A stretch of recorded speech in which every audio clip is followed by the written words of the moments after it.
Alright, hello and welcome back everyone here to the Dota Trash King of the Hill. We've got that best of three between the now properly tagged up Sneaky Nyx Assassins sporting their nice new very serious business logo. They're going to be going up against Team eHug. eHug, of course, we just saw dominant performance in Game 1, maybe a little because of the picks coming out from the Sneaky Nyx Assassins. But either way, I'm Helium. With me, of course, is Gorgon as always, and we've got Nahaz on the stats. Yeah, we're super happy to have Nahaz on the team, by the way. Nahaz, I haven't actually said hi to you in any sort of non-public way. So hi, Nahaz. Welcome to the team. Welcome to his stats. Definitely making our game number 1 move a little bit more quickly and a little bit more smoothly as we don't actually have to jump back and forth between various... I don't know. I tried to disrupt it the best I could, but... Somebody in the chat said "woof boys," which made me giggle. So there's It's a good thing Team Dog is a Dota team and doing very well right now, so we had that bit of a segue. But the picks, here we go. Pretty much the same standard thing. This time the Centaur is going to be taken out. Cakes played that one very nicely last game. Saved them quite a few team fights early on, which could maybe have pivoted things the other way if Sneaky Nyx Assassins did get their sort of strategy rolling. I think Sneaky Nyx Assassins are going to go with a little bit less of a radical strategy this time. The draft last time was just very experimental. You had Silencer, the Troll Warlord, and the Void, all of whom are uncommon heroes, even for them, and they have a tendency to pick some strange heroes. Now they're playing under pressure. They have to win 2 games in a row to keep their crown. And I think at this point we'll probably see them go something more along the lines of their Wraith King Clockwork or something that we see them play a lot more often. Yeah, the Wraith King was actually banned out in the last game. I don't think Clockwork was touched at all. But here we go. We got the Bat Rider picked up for eHug, so that should be Cakes, and he does like that hero. And it's going to be a strong source of initiation. Always pretty much guaranteed to pick up that Blink Dagger between the 7 to 10 minute mark, depending on, you know, how active your defensive supports can be in stacking the jungle. 10 seconds remaining. Yeah, it's... So Sneaky Nyx Assassins does a very good job of this. eHug sometimes let it slide. However, they are on the Radiant side, which makes it easier to get up those support stacks for the Bat Rider. Bat Rider, usually eHug does a very good job with them, and I expect that he will have that Blink Dagger up sometime around the 9-10 minute mark. That's pretty typical for eHug. Alright, well, so the Vengeful Spear picked up here from Sneaky Nyx Assassins, and I'm getting a gut feeling that it might be farming, but of course it's not guaranteed. Obviously a fantastic support with all those percentage-based scaling auras, the early armor reduction, and the Magic Missile, which is a good source of lockdown, and a lot of people have just been leaving it with 1 point as of late, and just maxing out this Wave of Terror and the Vengeance aura just to get your right-click up faster and your ability to push towers online quite a bit faster. Yeah, getting that, the Magic Missile doesn't scale too terrifically well as you level it up, so it doesn't surprise me too much to see that. I mean, it only jumps up 0.3 duration. The damage for the nuke early game doesn't really matter that much, especially compared to getting the extra -1, -2, and -3 additional armor out of the Wave of Terror. But the Vengeful Spirit is an obvious pick here because the Bat Rider is there, and that is the strongest way for you to have somebody who can break that Bat Rider out. I don't think it will be a farming Vengeful, just because you are up against the Bat Rider. And in that particular situation, you don't want to have to rely on your farmer to also be the person to break your farmer out of a lasso. Indeed, and well, here we go. We've got the Sand King once again. Will it be a proper support? Will it be into the offlane? Maybe we even see it mid. If it is going to be farming or in the offlane like it was, I'd like to see the same thing you would do with the Bat Rider. Maybe try to throw up some of those jungle camp stacks, and then you can farm up the Blink Dagger rather quickly, get the Brown Boots blink up, ideally before 10 minutes, and then you've got yourself aggressive pick-off potential without even using Epicenter, and then if a team fight does break out, well, of course, you still got the Epicenter. Yeah, I think we'll probably end up seeing Fluff and stuff on the Sand King and Whitebeard on the Vengeful Spirit. Fluff and stuff is usually very good about getting those stacks up, as I said at the beginning of last game, and they just didn't get them up for IX Mike last game. And on that Sand King, he didn't end up getting the basic farm that you would expect him to want, especially considering Sneaky Nyx Assassins had to have counter initiation potential in order to make sure that their towers weren't dropping. That was their only real fallback for keeping their towers up. So a little bit, I don't know, a little bit maybe a miscommunication, or maybe they just didn't feel like they had the control to get those stacks up. Radiant team. All right, well, they... Oh, Ancient Apparition for eHug. Marana going to get picked up here for the Sneaky Nyx Assassins. Sand King, he provides a decent stun. We've already talked about Vengeful Spirit with like a 1-second stun. It's not quite long enough to set up even a mid-range Sacred Arrow. So we'll see if they want any more setup for that. And eHug, they're going to go with the Wraith King right now. So that should be Jigglebilly handling that hero. Yeah, I like the Wraith King pick out of eHug, if only because it... Not only... I don't know how often eHug runs the Wraith King, but I know Sneaky Nyx Assassins loves to run it, especially if they've just lost a game in a series. It's a pretty common pick for them, and not only does Wraith King give them that nice reinitiation potential, you get the Wraith King to drop down, then the Bat Rider initiates, and the Chilling Touch, and the Ice Blast all come in all at one time and tear apart Sneaky Nyx Assassins while they can't move. And if Sneaky Nyx Assassins have that 5-second, 75% slow from the reincarnation, they can't chase out after the Bat Rider as he drags one of their kin away. So it's great synergy there, but also it prevents Sneaky Nyx Assassins from getting it if they wanted it, which it's still a hero that would fit their lineup. So double win for Team eHug. Yeah, you mentioned Bat Rider dragging people away. Probably not going to happen this game. With the Abaddon as well as the Vengeful Spirit, you were talking about the swap, shutting down that lasso earlier, and of course, I don't know, it's either Hellfire Blast or Wraithfire Blast. It used to be Hellfire Blast, now it's Wraithfire Blast. Very, very good these days. Damage, slow, and a stun all in one, but Abaddon, of course, can just take that off with the Aphotic Shield when he needs to, and Brewmaster, I'm excited. I saw some buzz on Twitter, some of the social media today. Someone in the Southeast Asian Dota scene made Brewmaster look like the best hero ever. I might be making that up, but I don't know. He's straight up scary. I mean, the fact that he has fallen off surprises me a little bit because, I mean, he falls off in the late game, but for the early game, when you can get through essentially 3 damage-dealing heroes anytime you're in trouble, if your opponents don't have a silence, that is extremely frightening to deal with. He gives you push, he gives you stun, he gives you lockdown, he gives you disable, he also gives you the ability to have that nice offset for DPS because he has the evasion. He also is able to save one of your heroes by giving evasion or a thunderclap down.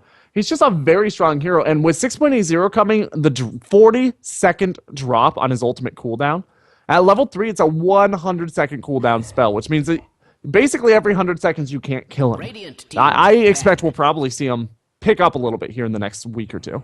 Not to mention Drunken Brawler getting buffed as well. If you don't get attacked for 10 seconds, you got the 100% dodge chance, and if you don't attack for 10 seconds, you have a 100% crit chance, so that's going to make... You know, if you're just sitting in the lane early with 1 point in Drunken Brawler, you will not miss CS. It's not going to happen. And of course later, if you get big items and you initiate, people will die.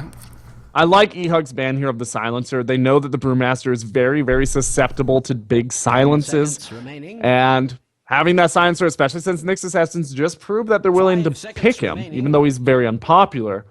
It could be a turning moment for eHug if they do end up losing that Brewmaster when they don't expect to. So long That's con for the mid. And, yeah, the long con. Just making They wanted sure the Silencer to be banned.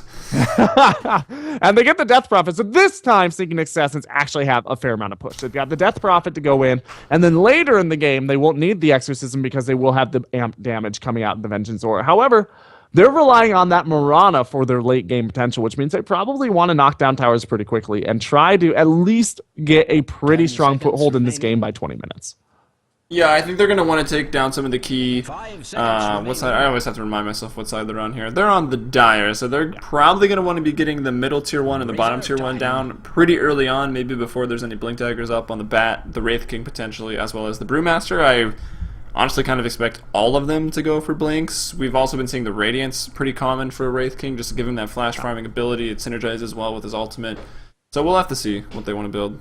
Yeah, I think it will really end up coming down to how well the execution goes for eHug in the early game. How quick does a Bat Rider's Blink Dagger come up? Does Brewmaster go for Blink Dagger? If so, how quickly can he get it up as well? And is Brewmaster able to pump out enough DPS that the Wraith King doesn't have to be active? So if Wraith King needs to be active, we'll probably see him go for a little bit more active of a build. But Luna's going to come out here. That gives him a bit more push and a lot more early game damage. I'm kind of surprised to see Luna come out, though.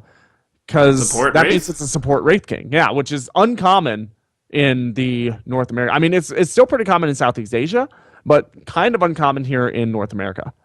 The auras are good. Yeah, it's a nice bait and switch. I'll give it to him. Like, I don't think there's any way Sneaky Nyx Assassins saw that coming.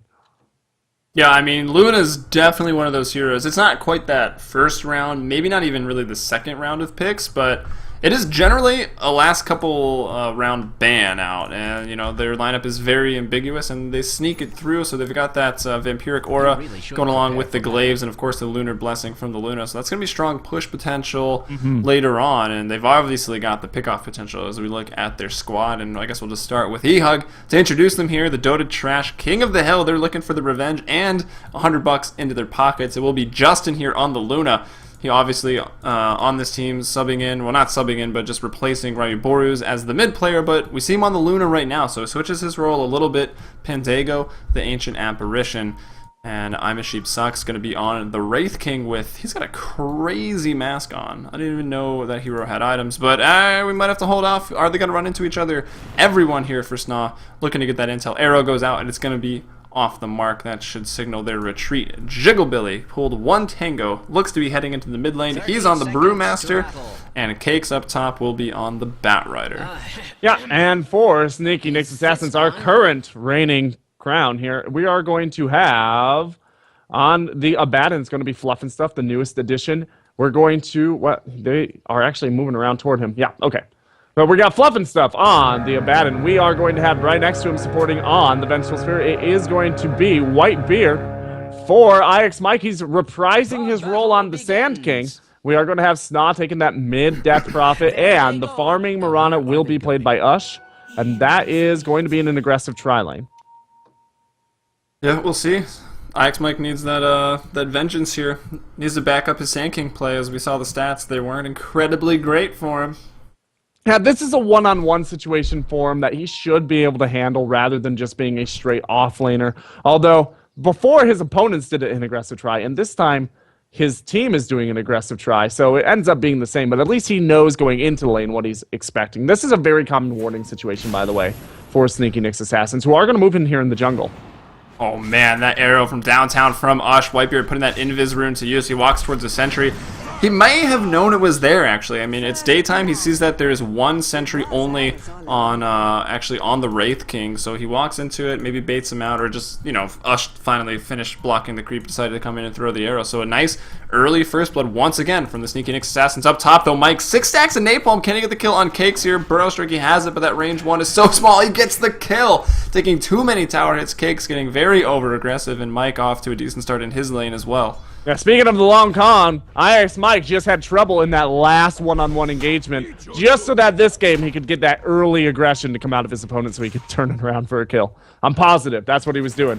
Bottom lane, some more aggression. Stun from Whitebeard right into the arrow onto Pandago. Pandago will go down. There was a Lucent Beam from Jigglebilly as well as a couple of tacks. I think Fluff shall be finding himself in the grave in a little while. Yeah, the right click from Justin will bring him down. Now they look to go for Ush. He does have a point in leap. No mana here on the Wraith King, so he's able to get away. Decent trade down there. I believe it's just a support for a support, and it's 3-1 now for the Sneaky Nick's Assassins as they look for more. This is feeling a little bit more like the Sneaky Nick's Assassins we know and love. They've gone with their very tried and true warding configuration. They're doing a lot of camp blocking. They're playing very aggressively and trying to control the pace of the game. And they have a much more early game draft than they did last time, which is, it really fits their playstyle a lot better. Yeah, and mid lane, Jigglebilly was playing pretty aggressive under the tower. He was denying all of SNA's creep under the tower. So he's been doing well there, but now the burst damage here that the Death Prophet can offer starting to catch up to him. He's got an empty bottle on the Brewmaster, which Brewmaster doesn't like to see an empty bottle, so he's going to need to bottle Crow that, or bottle El Gato that for now.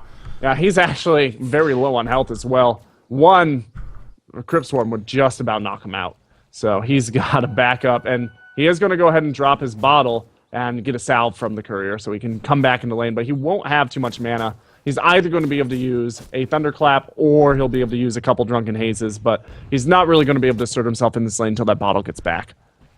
Yeah, fact, the he's Drunken taking Haze his time to stack up the jungle for, I assume, for the Batrider.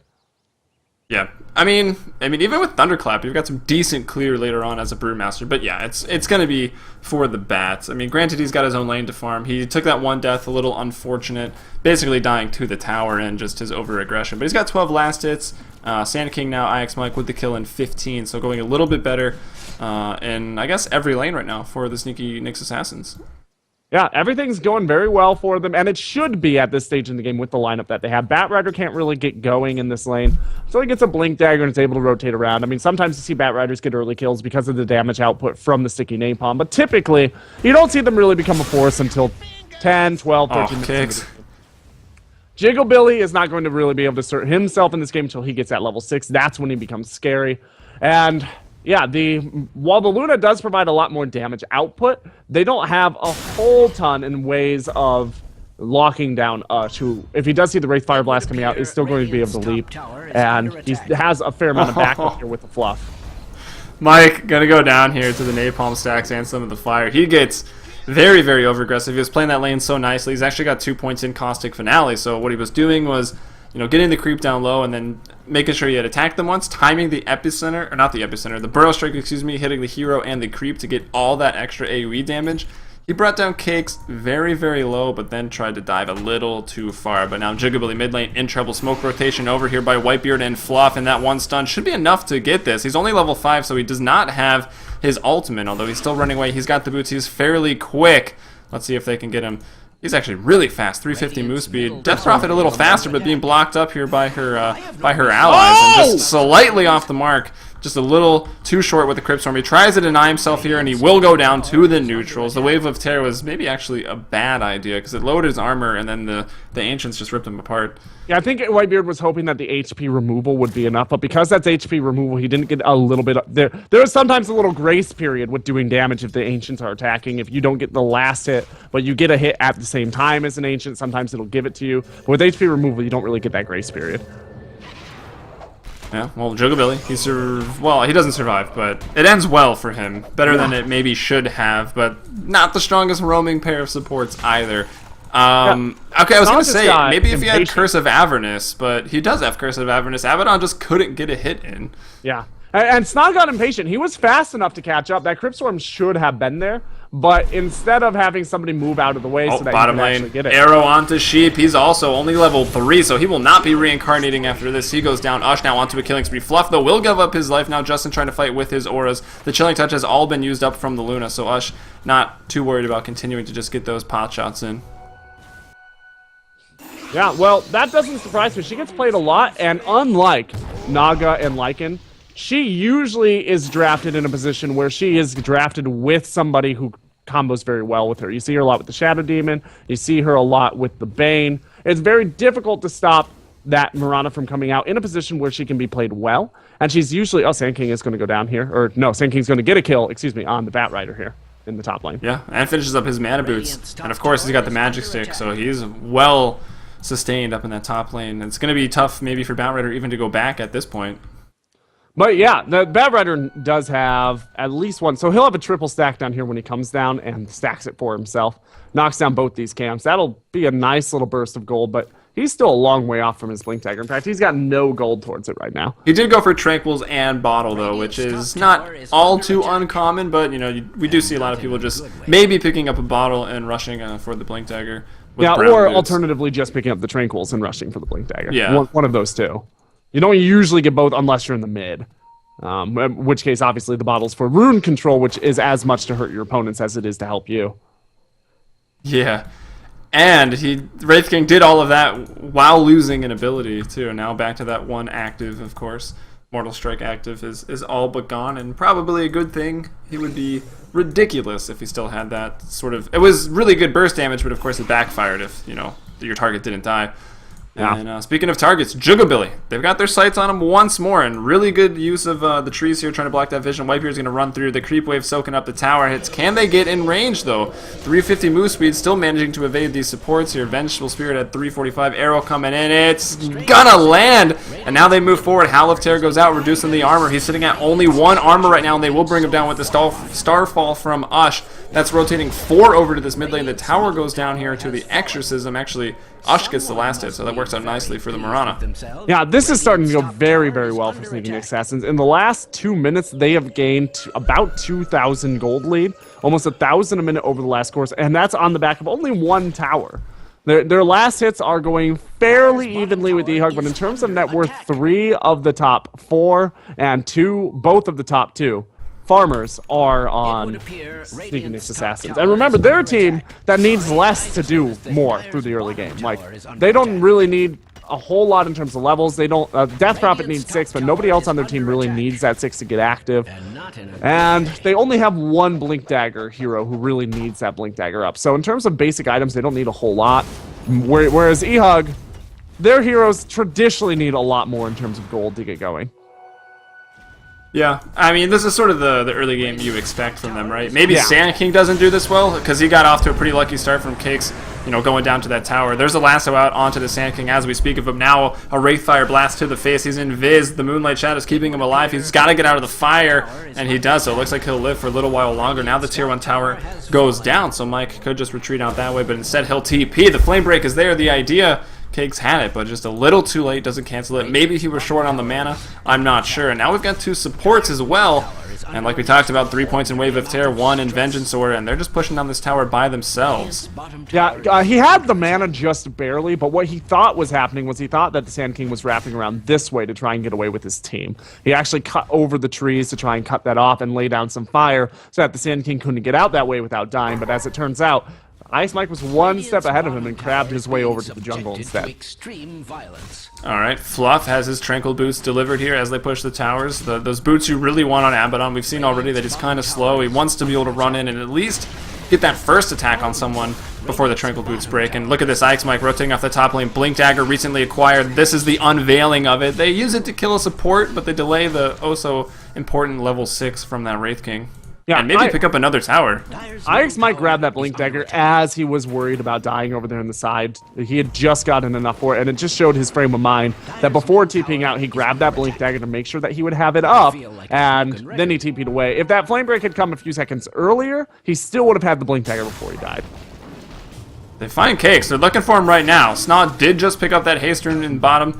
They force out the Firefly. Cakes will TP, and he's at 1,000 gold, so he's still only halfway to that Blink Dagger. And now another Exorcism should be a kill on Jugabilly. He's used his ultimate Primal Split on cooldown for about 40 seconds. Now this IX Mike playing so aggressive with his Blink Dagger and these Burrow Strikes right now. The Wands keep him alive a little longer, but Justin TP's into that tier 2, throws off the Eclipse, takes out the Sand King, at least for now. SNA still needs to be dealt with. That Exorcism pumping out the damage, and they will be able to deal with him.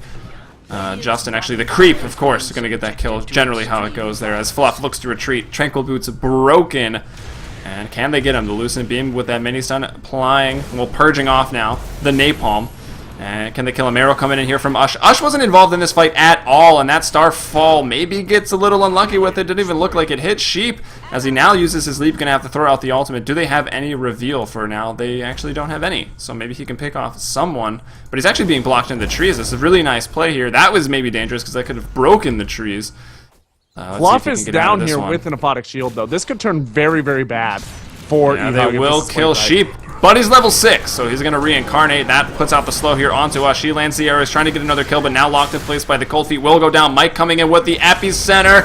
Nicely done. Can they get Justin with it? Some of those Epicenters need to hit him, and it does. So they take out the core. Now Fluff, his ultimate going to be procced up. He runs through the fire, getting back to that full HP. Mike's going to go down again, and, well, it wasn't a buyback. He just had respawned at this point. And SNA now comes back in to clean up the double kill. 4-1 and 3 on the Death Prophet. And that kill, or that team fight lasted about 2 or 3 minutes, but as it finally ends, it looks like SNA with the upper hand. Yeah, well, the way that ended up working was it was a series of little team fights, followed by a series of moments where eHug kind of stood around waiting with their thumbs up their bums. Like, it's not...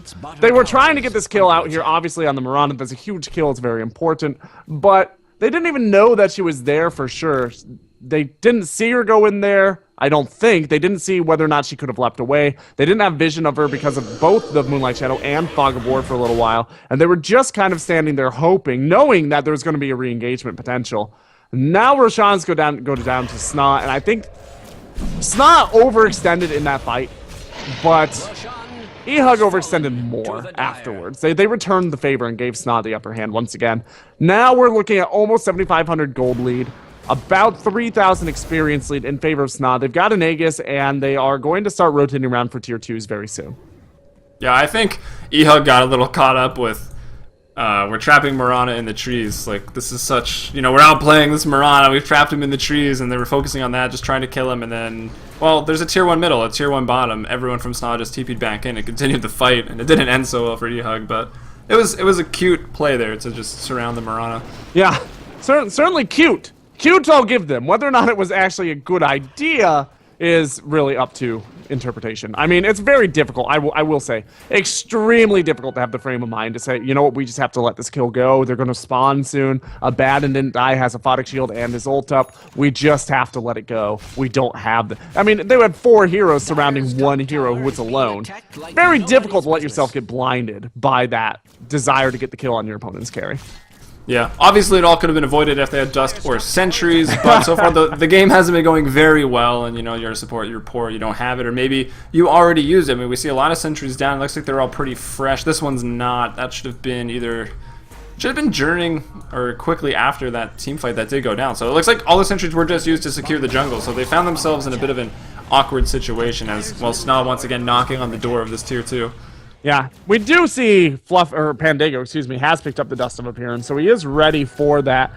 But remember what I said during the draft. It is... Ooh, wow, that split the wickets on those creeps and somehow still managed to miss Justin. It was a really nice arrow, but it didn't end up landing.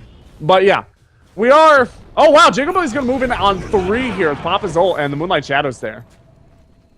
Yeah, and that's also going to disjoint the stun, so they don't even get the stun on Whitebeard, so that's a bit of a waste of that big ultimate that could have brought them back in this game had maybe SNA overextended once more, because the last time they fought past that tier 2, the Primal Split was down, so they're going to look to repeat that. They do get off 1 Cyclone here onto SNA. No, that was his own Yule Scepter, actually. Now they're going to turn it around. Cakes grabbing here onto Ush. Ush, though, has an Aegis, and he still hasn't even gone down. IX Mike going to take out Cakes.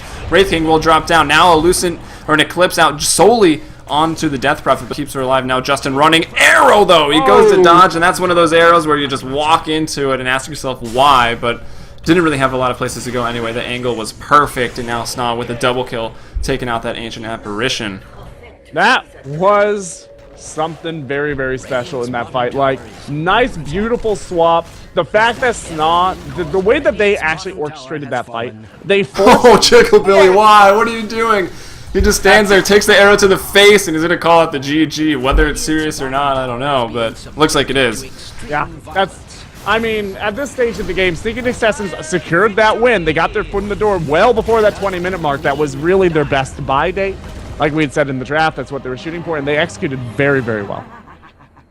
Indeed they did. All right, well, game 2 in the books. It goes to SNA, so it's 1-1. 2 fairly quick games. We'll head into the 3rd game in a moment. But again, that giveaway, of course, you can go to Twitter at DotaTrash2. Dota 2, it's at DotaTrash2. Yeah. And you can get entered into that giveaway. Just retweet the tweet about the SteelSeries 6G V2 keyboard. It's awesome. Make sure to get involved. You got to follow and retweet, actually. And while you're here on the Twitch channel, twitch.tv/DotaTrash, make sure to give it a follow as well.